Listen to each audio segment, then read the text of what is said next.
Hasta que finalmente llegó el esperado sistema frontal en la zona centro y también en la zona norte de nuestro país. Claro que las precipitaciones no fueron tan intensas como se esperaban y el viento fue el principal protagonista de lo que ocurrió durante el fin de semana. Calles anegadas, clases suspendidas en la región de Atacama y cortes de luz que hasta esta hora tienen a clientes sin suministro eléctrico.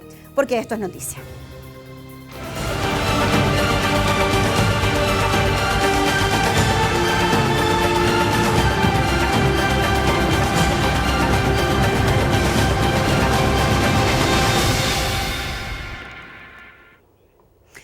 Finalizan las lluvias y se vienen las bajas temperaturas, ola de frío que estará presente entre las regiones de Atacama y el Biobío. Considerando helada en algunos sectores de la región metropolitana, pero bajo el concepto de alerta desde la región del O'Higgins Maule hasta la región del Biobío eventualmente. Y cuando ya habían transcurrido más de 30 horas del paso del temporal de viento y lluvia, 15.000 clientes permanecían sin suministro eléctrico. Así respondía la empresa Chilectra a las demandas de sus clientes. Cuando estamos hablando de líneas cortadas por desprendimientos completos de árboles, que además generaron quebradura de postes, que además dañaron transformadores, obviamente estos trabajos son de un tiempo mayor de realización. Y desde el Ministerio de Energía anunciaron sanciones en dinero a las compañías por la tardanza de las reposiciones de la luz. Las multas podrían llegar incluso a los 10 millones de dólares. Pero nos sigue preocupando lo que ocurre en el norte de nuestro país. Meteorología mantiene la alarma de precipitaciones para la región de Atacama. Tomamos contacto con su intendente Miguel Varas. Intendente, ¿cómo está? Muy buenas noches. Gracias por conversar con Esto es Noticia. Buenas noches, Gabriela, ¿cómo estás tú? Gusto de saludarte. Sí, nos comunicamos con el intendente de Atacama, Miguel Vargas. Intendente, bueno, queríamos saber cuál era la situación actual de su región, pensando principalmente en la preocupación de sus vecinos por lo ocurrido en el pasado mes de marzo. Bueno, agradezco la preocupación. Primero, manifestar que ha parado de llover y eso, por cierto, implica tranquilidad para las familias de la región. No obstante, destacar que esta lluvia fue muy distinta a la ocurrida en el mes de marzo, básicamente por la isoterma cero, que en esta oportunidad la tuvimos a 2.300 metros sobre el nivel del mar, no así en el mes de marzo, donde la isoterma cero llegó a más de 4.200 metros, lo que provocó que a esa altura precipitara agua y eso originó que se vinieran con mucha fuerza las quebradas, con agua, con lodo, piedras, provocando los destrozos por todos conocidos. Ahora la situación fue diametralmente distinta, dado que a 2.300 metros de altitud precipitó nieve y eso es muy distinto y además es muy necesario para esta región que tiene problemas de sequía estructural, que requiere acumulación de nieve en los sectores cordilleranos para que se alimenten de agua nuestras napas que son tan necesarias para la actividad agrícola fundamentalmente y para el suministro de agua potable para la población. Pero dicho eso, no vamos a dejar de mencionar que efectivamente la lluvia caída provocó también algunos estragos en la región. Hay 20 personas albergadas todavía en la comuna de Alto del Carmen, 17 en Tierra Amarilla y 5 personas en Caldera. El reporte de agua caída que nos entregó la Oficina Nacional de Emergencia, no obstante que es una cifra que se puede precisar en el transcurso de la noche o a primera hora de mañana, indica que en Tierra Amarilla cayeron más de 31 milímetros de agua, en Caldera 18,5, en Copiapó 25 milímetros, en Alto del Carmen 24, y además hubo acumulación de nieve tanto en el sector cordillerano de Alto del Carmen como en el sector cordillerano y precordillerano también de la comuna de Tierra Amarilla. ¿Intendente? Sí, disculpe que lo interrumpa porque no nos queda mucho tiempo y nos llegan muchas consultas a través de Twitter de sus vecinos. La primera pregunta que se hacen muchos es si mañana van a continuar las clases suspendidas o si se van a retomar. Vamos a levantar la suspensión de clases. Perfecto. Lo hemos acordado recientemente en el COE regional, dado que la situación se avisora con más normalidad en la región de Atacama. La duda que teníamos tenía que ver con el funcionamiento del transporte público. Tuvimos ya el reporte de que este debiera funcionar con mayor normalidad el día de mañana, pero ahí importante precisar que la gran mayoría de los establecimientos educacionales a nivel preescolar, escolar, educación media, tanto municipales como particulares subvencionados, se encuentran de vacaciones. Por lo tanto, la medida que aplicamos hoy en la mañana no tuvo mayores inconvenientes de poder materializarse. Pero no obstante eso, ya hemos acordado en el COE, tal como lo decía recién, levantar la decisión de suspensión de clases en toda la región de Atacama. Intendente, el tema de la luz también es algo que preocupa mucho a los vecinos. Comentábamos que habían clientes que todavía no tenían suministro. ¿Qué pasa en las comunas más afectadas de su región? Bueno, todavía hay clientes que están sin suministro eléctrico, son en total 885 y particularmente se encuentran en la localidad de San Félix, esto es comuna de Alto del Carmen, donde hay 755. El resto de los clientes sin suministro están repartidos en distintos lugares de la región de Atacama, pero estamos monitoreando esta situación. Hemos mandatado a la empresa para que intensifique los trabajos con tal de que el suministro vuelva a la normalidad en un 100% en el menor tiempo posible. Sabemos de la importancia que es contar con suministro de energía eléctrica, porque eso transmite seguridad y eso es muy importante para la tranquilidad de las familias. Muy bien, pues intendente, le queremos agradecer por el contacto y esperemos que la situación vuelva lo antes posible a la normalidad en su comuna. Que esté muy bien, buenas noches. Bueno, muchas gracias a ustedes por el contacto, gracias también por la preocupación y un saludo a todos los televidentes de UCB Televisión. Gracias, intendente, que esté muy bien. Reiteramos entonces, mañana se retoman las actividades académicas en la región de Atacama, aunque hay un número importante de estudiantes que está sin clases producto de las vacaciones de invierno. Profundizamos aún más en las situaciones que afecta, por ejemplo, a la región de Atacama con este sistema frontal que trajo consigo intensas precipitaciones. ¿Qué pasa con los relaves mineros y el monitoreo que hace el Cernagiomín? Estamos con el director del Servicio Nacional de Geología y Minería, Rodrigo Álvarez, con quien conversamos de inmediato para hablar de la situación de los por lo menos 91 relaves mineros abandonados. Rodrigo, ¿cómo está? Muy buenas noches, gracias por estar en estas noticias. Hola, buenas noches, gracias por la invitación. Bueno, ha terminado lo que ha sido esta alerta. No fue en los términos que se esperaba, felizmente. Fueron precipitaciones que no lograron generar inconvenientes. El Sistema de Protección Civil actuó bien. Nosotros emitimos el día jueves una alerta para las empresas mineras en cuanto a que nos tenían que entregar información respecto a las faenas en sí y particular preocupación por lo que son los tranques de relave. Lo que es Atacama, hoy día alrededor de las 3 de la tarde ya las precipitaciones declinaron. Además se vio que el tema de la isoterma fue bastante más alto y eso ayuda a que lo que hay es nieve y no agua-nieve, y eso significa que las quebradas no se ven afectadas. En caso de que las precipitaciones hubiesen sido más intensas y no hubiésemos tenido caída de nieve, sino más bien de lluvia, ¿sí podríamos haber tenido complicaciones con los relaves mineros? No, lo que nosotros tenemos es bueno aclararlo. Primero, la mayor parte de los relaves la vez pasada, en el evento de marzo, respecto a su estabilidad física, todos aguantaron muy bien. ¿Cuál es el problema? El problema son los pasivos mineros ambientales que hay. Eso quiere decir que Río Salado, anteriormente, hace 20 años atrás, llevaba todos los relaves de Codelco. Eso quedó ahí, queda, y en la medida que hay nuevas lluvias, se va removiendo ese material histórico y eso va salpicando el resto del área. Ese es un tema no menor. Ahora, viendo el vaso medio lleno, lo importante es que las situaciones de este tipo no van a volver a suceder en la medida que Chile aprobó una ley de cierre de faenas mineras. Esto significa que cada vez que hoy día las faenas que están activas se presentan un proyecto de explotación y todas las que están hoy día funcionando tienen que tener un plan de cierre. Traen a Cernagiomín su plan de cierre. Ese plan de cierre nosotros lo valorizamos y una vez que queda valorizado, las empresas tienen que garantizarlo financieramente. Por tanto, si la empresa tiene problemas económicos, hay una baja del cobre, hay una baja de ley, hay recursos para poder hacer el cierre por parte de Cernagiomín. Y ese es un avance gigantesco desde el punto de vista de ponerle apellido a la minería sustentable. De verdad podemos hablar de minería sustentable cuando tenemos ley de cierre. Perfecto, pero eso con la nueva legislación y de lo que se viene ahora en adelante. Pero en el mes de abril, la ministra Aurora Williams de Minería confirmaba 91 relaves mineros abandonados en la región de Atacama que se suban a los 164 relaves activos. Usted mencionaba lo que ocurría históricamente con ciertos sedimentos que corrían por ciertos ríos. ¿Qué pasa con estos relaves donde sí podríamos tener algún tipo de contaminación? Sí, eso es efectivo, más que hablar de relaves, quedan todavía restos de...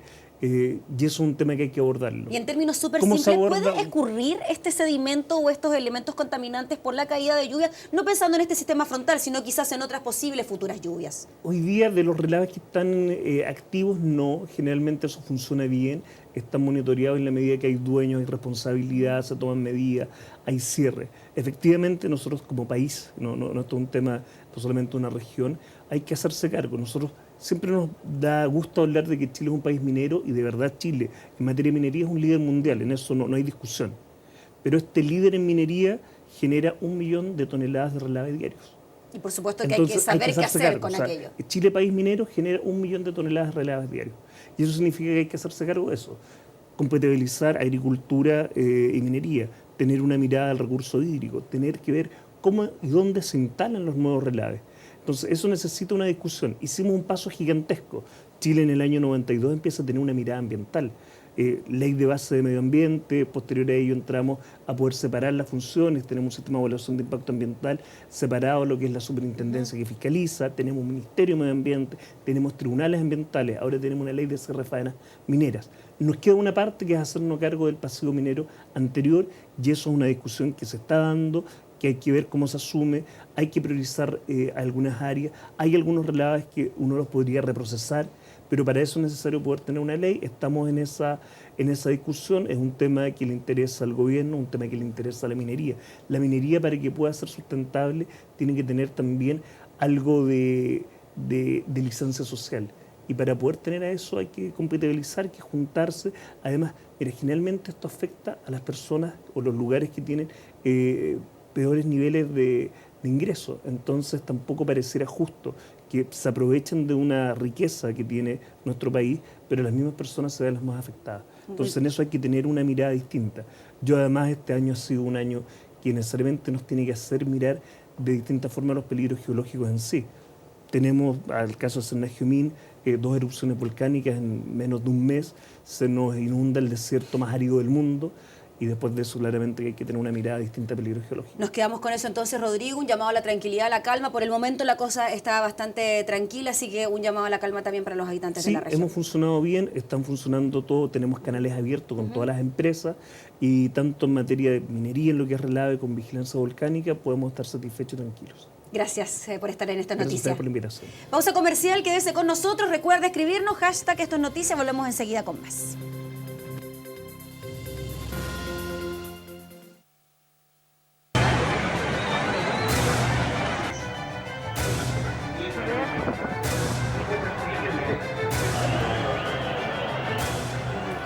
Primeros duelos futbolísticos tras el exitoso paso de la Copa América en Chile y ya tuvimos graves hechos de violencia. Desórdenes en el recién remozado Estado de la Portada y desmanes en el Lucio Fariña de Quillota. Lo más grave lo acontecido en el Estadio Sausalito de Viña del Mar, donde incluso se debió suspender el encuentro antes de comenzar entre Everton y Santiago Wanderers. Estamos con el jefe del Plan Estadio Seguro, José Roa. ¿Cómo está, José? Buenas noches, gracias por acompañarnos. Buenas noches. ¿Quién es el responsable de lo acontecido en el Estadio Sausalito, José? Bueno, los hinchas que cometieron esos hechos son los primeros responsables y esos comportamientos no tienen ninguna justificación. Pero tampoco tiene justificación el que el organizador del espectáculo no haya cumplido con sus compromisos. En este caso, Everton de Viña del Mar. En este caso, Everton. Y la razón es porque el incumplimiento de sus compromisos dio espacio a que los hechos que hemos visto, que son injustificables, tuvieran expresión. Y le voy a dar 2 ejemplos. Sí. El Estadio Sausalito tiene su evacuación hacia la cancha. Por eso hay unas escaleras que dan hacia la cancha con unas puertas. Las puertas tienen que mantenerse cerradas con un guardia de seguridad que las opera en caso de emergencia. A la apertura de puertas, las puertas estaban abiertas, los guardias no estaban en su ubicación se le solicitó al jefe de seguridad que colocara a estos guardias, eso no sucedió, un hincha bajó, los hinchas de la barra contraria bajaron, luego se encontró a la mitad de la cancha con las imágenes que hemos visto. Segundo ejemplo, el organizador tenía la obligación de limpiar el estadio. No lo limpió bien, habían elementos que fueron utilizados por ambas hinchadas para buscar agredirse mutuamente. Entonces, si bien estos hechos son responsables sus propios autores y no tienen ninguna justificación, el incumplimiento de los compromisos del organizador tuvieron un efecto y eso hace que sea francamente inaceptable. Quería descartar o confirmar una información sobre el número de guardias que estaban estipulados para este partido. Se dice que Everton cumplió solo con la mitad de los guardias que se exigían por parte de la autoridad regional. Sí, esa es la última información que tenemos. Lo que es claro es que no importa solamente el número, sino que también su ubicación, porque ellos tienen una tarea que es muy preventiva. Cuando uno ve esas imágenes se puede imaginar de que lo que uno espera del guardia es que enfrente a esa muchedumbre, y eso no es así. Lo que se esperan son tareas de prevención que impidan que esa situación tenga un espacio. Las cosas no parten castaño oscuro, siempre parten castaño clara, y respecto de eso, evidentemente los guardias tienen un rol de prevención, de disuasión, que es muy importante. En este caso, la autoridad regional o la gobernación de Valparaíso no tiene también un grado de responsabilidad por autorizar este duelo deportivo sin contar con la cantidad de guardias necesarios. Lo que pasa es que los partidos tienen reuniones previas, en este caso hubo 3. Sobre eso hay compromisos escritos. Lo que pasó fue que a la hora de la verdad los guardias no llegaron y por esa razón el gobernador suspendió el partido antes ni siquiera que los hinchas llegaran a la cancha. Respondiendo a la atribución que tiene la autoridad en cuanto a la suspensión o no de los partidos. Que es que si el club no cumple su trabajo, el gobernador, en este caso adecuadamente, suspendió el partido porque no estaban las condiciones para que continuara. En el sentido de lo que empieza mal, termina mal. En cuanto a las responsabilidades y asumir estas responsabilidades, ¿el club Everton de Viña del Mar va a ser multado por esta situación? Sí, a quien le corresponde aplicar las multas al gobernador, pero a mi juicio aquí hubo incumplimientos que son evidentes y que van a implicar una sanción económica, en este caso para el organizador, por no hacer él bien su trabajo. Respecto de los hechos, sus responsables, muchos de ellos ya, algunos de ellos fueron detenidos, se presentaron 6 querellas y se inició un proceso de identificación por parte de las policías sobre la base de la información existente, porque nos interesa que esas personas que cometieron esos hechos y que por su propio comportamiento se apartaron de la comunidad del fútbol, se mantengan fuera de los estadios, que al final del día es lo que más duele. Eso es lo que nos pregunta Marcelos Máximos, por ejemplo, en Twitter. Dice, ¿cómo entraron esos lanzas? Él dice, al estadio. ¿No se registran a los que entran? ¿No? ¿Estas personas no tenían antecedentes previos? Bueno, la verdad es que esta base de personas con exclusión a los estadios tiene ya una historia, pero van cayendo siempre nuevas personas, lamentablemente, que se apartan de la comunidad del fútbol, que no respetan las reglas básicas en materia de convivencia.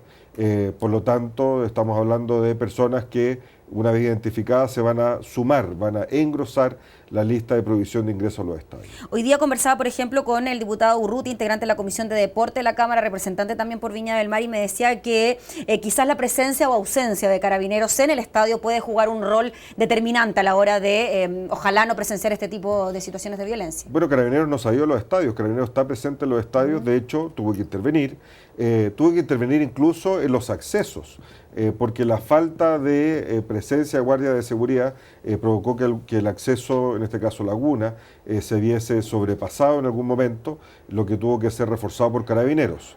Carabineros tuvo que intervenir, en este caso en la gradería Andes, Carabineros después tuvo que intervenir y desalojar el estadio.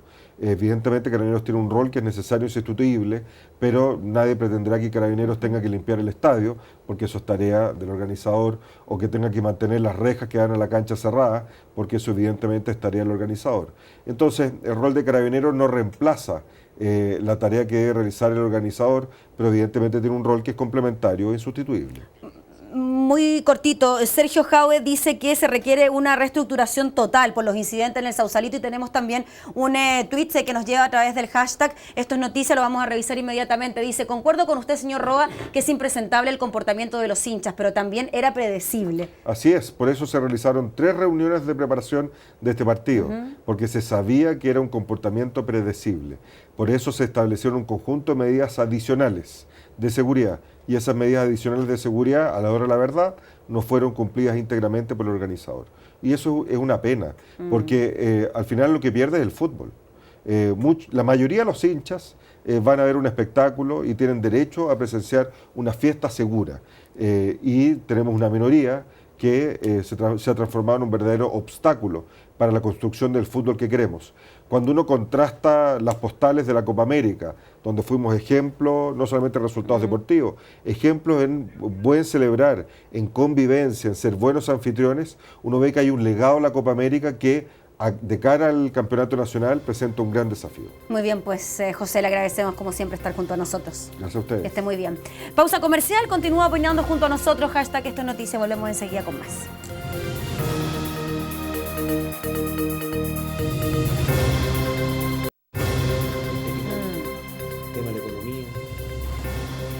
La presidenta Michelle Bachelet reconoció que sería complejo para el Estado implementar todas las reformas estructurales al mismo tiempo.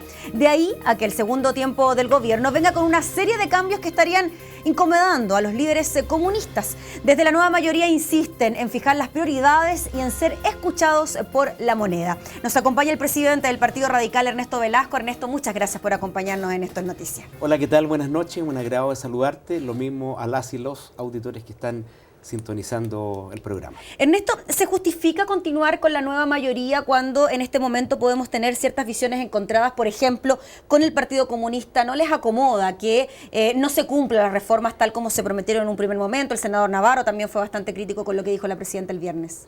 A ver, yo creo que la nueva mayoría es en el fondo el hijo de la concertación, que es como la síntesis de una mayoría social y política por los cambios, que fue un acuerdo programático que se puso de acuerdo en un conjunto de reformas y de propuestas que con la presidenta Michelle Bachelet logró el triunfo. Y hoy día, ¿qué es lo que ha cambiado? Primero cambió la economía, porque cuando se hizo el programa era sobre la base de un crecimiento ponderado de un 3.6, 3.8%, y hoy día estamos en 2.4. Pero ¿no hubo ahí algún error de cálculo bastante importante cuando tenemos una proyección de crecimiento que se recorta en un punto y con todas las consecuencias que conlleva para el presupuesto? Con una mano en el corazón, sí. Yo creo que nos equivocamos en proyectar un crecimiento que no dio lo que hoy día está dando. Estamos hoy día 2.4, el cobre hoy día está con una libra de cobre bastante más baja del 3.5 que también se pensaba. Ahí se equivocó el ministro Arenas, el ex ministro Arenas. Ahí puede ser, yo creo que hay un cálculo. Esto es lo mismo que un ingeniero que te hace el cálculo de un puente, o sea, si cambian los valores, cambian los elementos. O sea, hoy día, creo que hoy día hay una ponderación donde la realidad de la economía cambió, tanto local como internacionalmente. Tú tienes una China que ya no está creciendo un 11, 12%, lo va a hacer el 7%, el cobre está más barato de lo que era antes para el telespectador que nos está escuchando. Los ingresos del país son también en una economía abierta como la chilena muy vulnerables de lo que son estos vaivenes internacionales. Estamos generando hoy día menos plata. Y en el tema de la reforma, yo me quedo con lo que dijo la presidenta. Yo creo que el gobernar también es ser honesto con los ciudadanos. Las condiciones cambiaron y el Estado no está en condiciones de enfrentar una simultaneidad de reformas. Pero ¿cómo no darse cuenta antes de eso, Ernesto? Hoy día Gutenberg Martínez, un emblemático de la democracia cristiana, decía que ellos prácticamente preveían que una situación así se podía concretar. Entonces, ¿por qué apoyar a un determinado gobierno con un determinado programa que era prácticamente imposible de concretar? Lo que uno esperaba, y yo lo digo honestamente, hacerse cargo de un problema profundo que tiene la sociedad chilena, que es la desigualdad. Chile es uno de los países que tiene un peor nivel de distribución del ingreso. Por lo tanto, ¿cómo tú enfrentas eso? Una reforma tributaria que buscaba poner el acento que pagara más el que ganaba más, pagara menos el que ganaba menos, pero por sobre todas las cosas, que recaudara 3 puntos del PIB, 8.300 millones de dólares en régimen hasta el 2018 para financiar reformas estructurales, como era educación, fundamentalmente, que era la reforma estrella, y el gasto social mantenerlo. ¿Qué es lo que hoy día cambió? Yo creo que la presidenta Bachelet hizo un nivel de sinceramiento muy alto. Creo que la simultaneidad, ¿en qué nos equivocamos? Yo creo que tu pregunta es muy pertinente. ¿En qué se ha equivocado esto? Yo creo que una simultaneidad de reformas que atosigaron al Estado y que desde un punto de vista de la secuencia en el tiempo, de la gradualidad del concepto de reforma, no se fue capaz de percibir que la economía iba a generar menos ingresos, pero que la eficacia de la misma no iba a poder calzar con los tiempos. Por lo tanto, hoy día, ¿en qué es lo que estamos? Sincerar las cosas, decirle al país que hoy día la realidad económica es otra, que hay que priorizar y que eso implica hoy día establecer un orden de cómo esto se va a enfrentar de una manera mucho más racional. Le preguntaba, disculpe Ernesto. Y perdón, pues yo lo dije esto hace 6 meses atrás. El único que lo ha dicho parece la nueva mayoría. Ernesto, vamos a revisar las declaraciones que daba en el día de hoy el Partido Comunista, porque como bloque es muy importante saber si se continúa o no con esta nueva mayoría que va desde la DC hasta el Partido Comunista. Revisemos las declaraciones. Yo creo que él tenía una bola de cristal, seguramente sabía. Nosotros no, porque es muy difícil poder establecer cuál va a ser el rumbo de la economía a tan largo plazo. Podríamos haber tomado las decisiones antes, sí, eso es cierto. A mí me habría gustado que se hubieran tomado antes, lo planteamos hace unos 3 meses atrás, pero bueno, las coyunturas políticas no han ayudado mucho tampoco. Y ahí está, pues la gente también opina, hashtag esto es noticia, no entiendo por qué los partidos de la nueva mayoría no apoyan a la presidenta en las duras y en las maduras. La lealtad no tiene precio. ¿Pasa por ahí? ¿Es un tema de lealtades o de realismo sin renuncias, como lo dijo la presidenta? A ver, yo primero quiero destacar el Twitter. Yo creo que hoy día la nueva mayoría se tiene que cuadrar detrás de la presidenta Bachelet. Creo que lo que ella ha hecho es ejercer su liderazgo, ha dado un golpe de timón, ha sincerado las cosas y ha dicho, los objetivos no se cambian en términos de las tareas que tenemos que realizar, que a lo mejor van a tener un grado de gradualidad distinto, pero lo que es en el fondo la práctica de gobernar obliga a tener un ejercicio de responsabilidad mayor. ¿Poner el acento en qué? Reactivar la economía, el crecimiento de la economía es importante, sacar adelante todo lo que es el paquete de probidad y temas de corrupción. La reforma educacional, aquí no se puede alterar, tiene que haber un objetivo que está... ¿Con gratuidad para el 2016? Yo espero que sí, y en esto soy muy categórico, la palabra empeñada se debe cumplir. Aquí se dijo que la educación pública es un derecho social, no es un bien de mercado. ¿Qué significa que no es un bien de mercado? Que no puede estar supeditado a los vaivenes del mercado, de la economía. Por lo tanto, la reforma, a mi juicio, se tiene que sacar adelante, colocar todo el capital político que haya que sacar como nueva mayoría. ¿Y si no hay plata, Ernesto, cómo se va a concretar? Se reasigna. Y por último, te quiero ser más como dicen en el campo, más crudo. La gratuidad universal, si tú no tienes plata para sacar esto en un periodo determinado de tiempo, agrégale 1 año más, 2 años más, pero tú sabes que tiene un horizonte claro. La gradualidad te va a cambiar, pero no te va a cambiar el objetivo. Y yo creo que hacia allá es donde nosotros tenemos que apuntar, y este es un punto que para mí por lo menos es demasiado sensible. El tema de la reforma educacional es un tema que no se puede, a mi juicio, transigir. Hay otras áreas en las cuales tú puedes reasignar. El Estado es muy grande, se pueden reasignar recursos en otras áreas, pero las prioridades están aquí, así como también, perdón que lo diga, salud.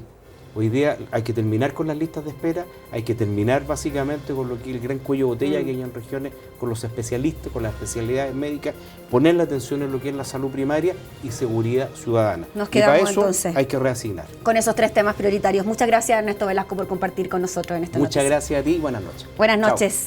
Chao. Pausa comercial, volvemos enseguida, quédese junto a nosotros.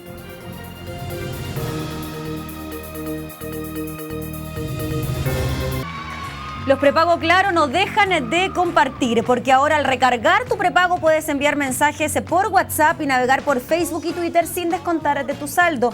Que estemos todos compartiendo con Claro es posible.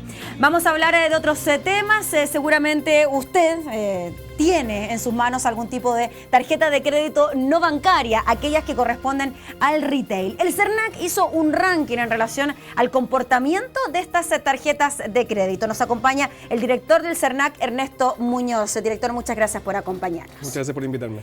¿Qué tan bien, qué tan mal se comportan estas tarjetas de crédito que a veces son tan necesarias? Mire, este ranking lo que representa es información que transparenta los mercados para que el consumidor no solamente sepa cómo se comporta esta empresa de tarjetas no bancarias al momento de comercializar o ofrecer el producto, sino cuando surgen problemas, cuando hay un reclamo del consumidor, cómo responden y cuántos reclamos reciben. Aquí nosotros tenemos un ranking que tiene 2 partes. La primera, respecto del número de reclamos en función del número de clientes, es decir, compararlo con un estándar común para todas las tarjetas, y luego si esos reclamos están siendo acogidos o no por las empresas. Por lo tanto, es un ranking que mira, por un lado, cuántos reclamos se reciben, pero también, y de manera más importante aún, cómo responden las empresas, y ahí nosotros pensamos que tenemos todavía mucho por avanzar. O sea, más que acoger el reclamo es saber si se soluciona o no el problema del cliente, ¿no? Efectivamente, en este mercado tenemos un promedio que es un promedio alto en función de la generalidad de los mercados, pero donde todavía observamos un espacio de mejora. Tenemos un 66%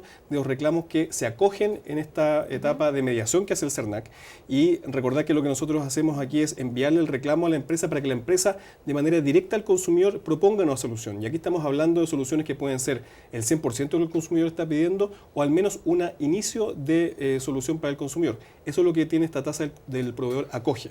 ¿Y qué es lo que vemos aquí? Que hay un 30% en las que los consumidores todavía no reciben una respuesta positiva por parte de esta empresa, lo que es un número alto. ¿Cuáles son los principales reclamos, los principales problemas?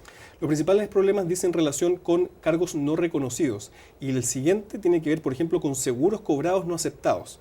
¿Esto de qué nos habla? Primero, de que la información todavía no llega de manera adecuada a los consumidores al momento de contratar. Muchas veces nosotros firmamos los contratos y no nos fijamos en lo que nos están cobrando. ¿Pero están cometiendo una ilegalidad ahí las empresas? Si cobran algo que no se informó y que no fue aceptado expresamente por el consumidor, por ejemplo, el caso de los seguros. Solamente en el crédito hipotecario se puede cobrar obligatoriamente un seguro de desgravamen, pero en todos los otros créditos el seguro es voluntario. Por lo tanto, el consumidor puede aceptarlo o rechazarlo y la empresa no puede hacer una venta atada. Entonces, no le puede decir acceda a este producto financiero solamente si usted firma un contrato de seguro con esta empresa. En ese caso, nosotros entonces tenemos un 8% de reclamos que se refieren a esto, y eso nos habla de prácticas que tenemos que ir abandonando y por lo pronto en estándares de conducta que tienen que todavía bastante que mejorar.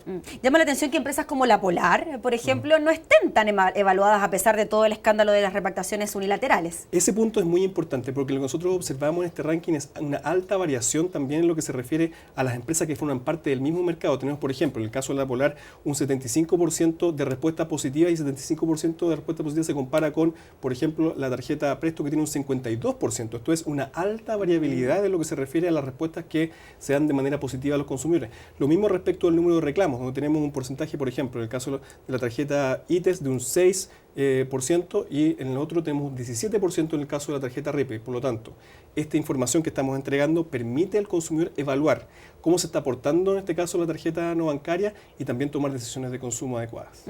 Por lo tanto, entendemos que lo más importante por parte del consumidor es revisar estos estudios y saber cuál es la multitienda que tiene menos reclamos y que da respuesta también a los usuarios. Efectivamente, y de esa manera usar el poder soberano del consumidor para que las conductas sean incentivadas en los mercados, para que yo pueda elegir. Muchas veces tenemos distintas tarjetas, o que son nosotros como consumidores distintos tarjetavientes de empresas, y por lo tanto esa competencia por la preferencia del consumidor y por entregarle respuestas adecuadas es algo que el consumidor debe incentivar. Director, raya para la suma, siempre es mejor tener una tarjeta o en definitiva no tener tarjetas. Cuando nosotros hacemos estudios de crédito siempre encontramos que tener una tarjeta o concentrar los cobros puede ser mejor, no solamente por esto, sino también porque las comisiones pueden cobrarse solamente respecto de ciertas transacciones. Ahí entonces la invitación es a revisar el estudio en www.cernac.cl y también revisar las herramientas que nosotros ponemos a disposición de los consumidores en educación financiera, algo que tenemos que ir aprendiendo como consumidores en Chile.